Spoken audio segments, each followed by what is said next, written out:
There can only be one. If any of you guys know me, you know that I'm basically a 30-year-old kid. I love toys, I love technology, and yesterday I got a chance to get my geek fix on to a level that I didn't even know was possible. There you go. Yes! I stopped over at Mirror Imaging 3D. It's in the Freehold Raceway Mall. They're a brand new company specializing in exact 3D models. They scan you and they can create action figure out of Bill standing right there. I had to check it out. Now I played around with the custom bobblehead machine, stuck my head in this little machine, it scanned me over 5 seconds. Then you go over to the computer, you see your face, you're smiling, you can put all sorts of outfits on them. Oh, wow. Okay, now get ready for a little surprise. We're going to switch seats. Okay. There you go. Yes! Yes! That is hilarious. You like that hair?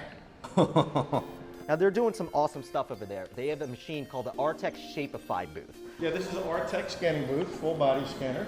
It has 4 cameras, and a person will stand on the platform here, and the cameras rotate around them 2 times. Each camera taking 17 pictures a second. Wow. So as it spins around, it's taking a lot of information. Wait, 17? Yes, 17 pictures per second. Yeah. Each camera? Each camera, yeah. So that's 3,000 pictures that it takes in 12 seconds. Once you step off after 12 seconds, 5 minutes later, we have a 3D rendering of you. Wow. Yes. Your wallet. Yeah, my wallet hole. Jeez, this is really accurate. So this is done, and this is done. Wow. It's like a nesting doll, for real. Hey. The information is then sent to their 3D printer, and they make you some crazy stuff. All right, so it's about time for the unveiling of my own action figure right here at Mirror Image 3D. Hey, guys. Alrighty, here you go. Oh my, it's like looking in a mirror. Wow, crazy. What's better than one of me on set? How about 2? Let me see that. Oh, well, maybe 3. Uh-oh. All right, look at that. That is Rohan holding the GoPro, see? And the chase cam. Rohan, Nice. how much does this cost? How Yeah. insane is that? So there's different sizes. 3-inch model will Yeah. cost you about $75. This one, which is 5 inches, will be $75. about $150. But they're taking this stuff on the road. They want to be able to take these to weddings. I'm thinking wedding cake toppers. Why would you go buy some of They one have of them. They somebody already- that else? was their Standard main bonds. display. Oh, I know why. Because you can get the generic husband and wife for like $3. Good point. I didn't realize how tight my pants are. We used the evidence released by prosecutors to give you your first look inside the crime scene. Of John and Joyce Sheridan. So Mark said that a murderer came in, killed them both. Look at the same evidence. Both the family and the prosecutor have come to opposite conclusions.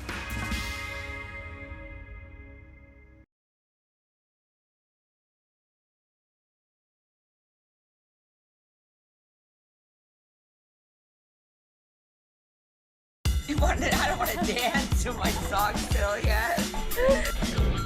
Bill, I ran into Mike Whiteside yesterday. You might know him from the DIY reality show Salvage Dogs. They're going through Trenton Central High School, and what they're doing is not throwing things away, they're trying to upcycle. Check this out. It's taking old and making new again. Trenton Central High is finally done. It's going to be torn down and rebuilt. The cost, more than $100 million. New school for Trenton. Michael. Bill, there is more than one way to make an arrest. Check out this dash cam video out of Marana, Arizona. So, guy right here is walking, stole a rifle from a Walmart. He's firing bullets into the air. He's pointing the gun at his head. Wait for it, and here we go. That's one way to stop an armed gunman. So this officer, Michael Rapieco, was actually from the Skillman area. Of course, he learned to drive in Jersey. Come on. Exactly. Wait, is the man okay? Yeah, he did not die, and believe it or not, Officer Rapieco cleared of all charges. Of course, it's one way to protect yourself from getting shot. Alex, you are chasing the ongoing story of what prosecutors say was a murder-suicide of John and Joyce Sheridan. And I understand you've now got a Chasing News exclusive layout of the bedroom of the crime scene. Yeah, well, we used Mark Sheridan's description from memory of his parents' bedroom, which he's been in hundreds of times, plus the evidence released by prosecutors and the family to give you your first look inside the crime scene as it was when the firefighters arrived that morning. Now, we've got here a rendering of the master bedroom where they said all this, the crime scene took place. This is where the street is.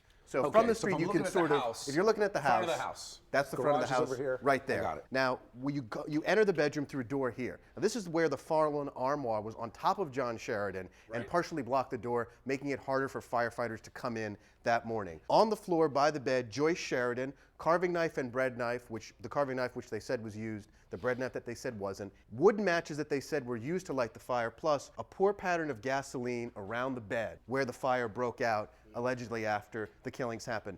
Interesting thing that you'll have to note is that we all were wondering if the armoire was across the door, if there was an intruder, how could they get out? Well, what Mark said is there was a second set of stairs here that led to a dressing room with a door into the bedroom. Those stairs went down to a mudroom that had door to the outside that was unlocked. So he's saying the access to the bedroom could have been from the front or from this side. And you got to think that someone could have come through here and taken them unawares. So let me understand. The prosecutor is essentially saying that based on whatever evidence they uncovered, that John Sheridan killed his wife, set a fire, then killed himself, and their likely plausible explanation is that the armoire burned, and that's how it fell on top of him after he had already killed himself with a knife. Right, the armor was in two pieces. They say the base was weakened enough by the fire that the heavy top part fell on top of Sheridan and caused the broken ribs that the coroner found. So Mark, completely on the other side, said that someone came in, a murderer came in, killed them both, lit the fire, put the armoire on top of their father, and then escaped out the dressing room and the back stairs. Mark says he believes a killer or killers are on the loose. He doesn't know how, he doesn't know why, but he says that he's going to fight for his father's legacy, and he's trying to alert people that killers are out there. Was there a life insurance policy involved? He says his family doesn't care about the money. Another suggestion is that the pending lawsuit is about money.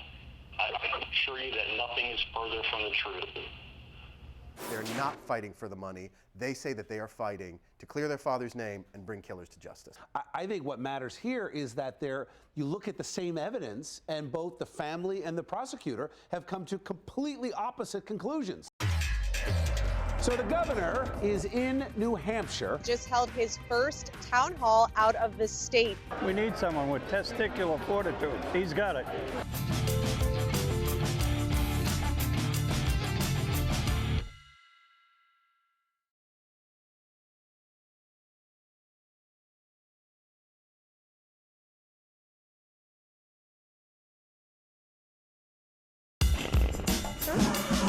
I think he's a little camera shy.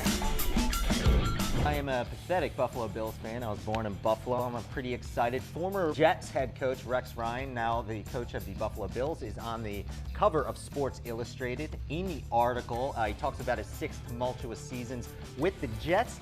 But in the end, he says, I want success for Woody Johnson, the owner of the Jets. But don't kid yourself, we're going to try to kick the shit out of them when we bring our team here. Bills, come on. Are you really a Bills fan? Die hard. Sorry.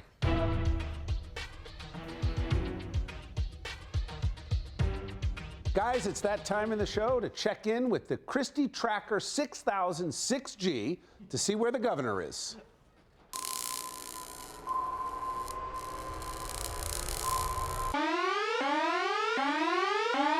So the governor is in New Hampshire. We've got Team Chaser coverage. Seville, you are chasing what's happening locally, but I'd like to start with Ronica. Ronica, you're chasing the governor to a town hall in New Hampshire. What do you got? I'm in Londonderry, New Hampshire, where Governor Christie just held his first town hall out of the state. Now, I spoke with a handful of people here before the town hall started. They were excited to hear him speak, and they say that they like his style. I think it's good for the country. We need someone with testicular fortitude. That's what I call it. Testicular fortitude. He's got it. He opened with a story about his family. He said that he couldn't assume that the people of New Hampshire knew about his life. Did he lay out the rules as he does here in Jersey? So now we're going to get to the question part. There's not really that many rules. When I'm in New Jersey, I have to have a lot more rules, as you might imagine. Just from what you gathered there and hearing from him, that this town hall format that really was very effective in New Jersey, if you look at his re-election numbers, does he think that can be effective on the road as he gears up for a campaign for president? Oh, sure. You know, they talk about New Hampshire, and they talk about the importance of retail politics. That's the idea of shaking hands, meeting people, looking you in the eye and taking your questions. That's what the governor does exceptionally well. And, you know, it should play well in a state like New Hampshire, but time will tell. We'll have to see. Thanks, Veronica. Get back safe. So now, Sabeel, I want to check in with you. You're chasing the governor here. What everybody is on the edge of their seat with is, when are the Bridgegate indictments going to be handed down? What do you got? It's been a year, and as much as Governor Christie would like the Bridgegate scandal to be in his rearview mirror, the chickens could still come home to roost. Rumor has it that Bridgegate indictments will be handed down as soon as Thursday. So I chased the key players to see where they're at right now.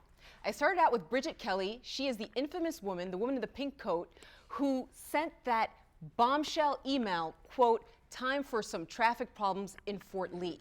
She's, as far as I can tell, unemployed. I went to her house to see how she's doing. When I rang the doorbell, she answered in a bathrobe and a towel wrapped around her head. To spare her the humiliation, we're not going to show you guys the video. I also tried to track down the other key players. There was David Wildstein, who worked for the Port Authority. He alleged that he had proof that Governor Christie knew about the lane closures as they were happening, but we have yet to see any of that proof. We don't even know if it exists. Let me just jump in real quick. If you hire 4 people to be your immediate staff and all 4 of them get indicted by the Attorney General, that's a direct and ugly reflection on you. Make no mistake about it. If his name was up there under any investigation, that could hurt him. This may actually help him, especially when MSNBC gets a hold of it and tries to tie it to him. Hey, think twice before you catcall. It's a clothing company taking a step to end harassment in New York City. Next Chasing News.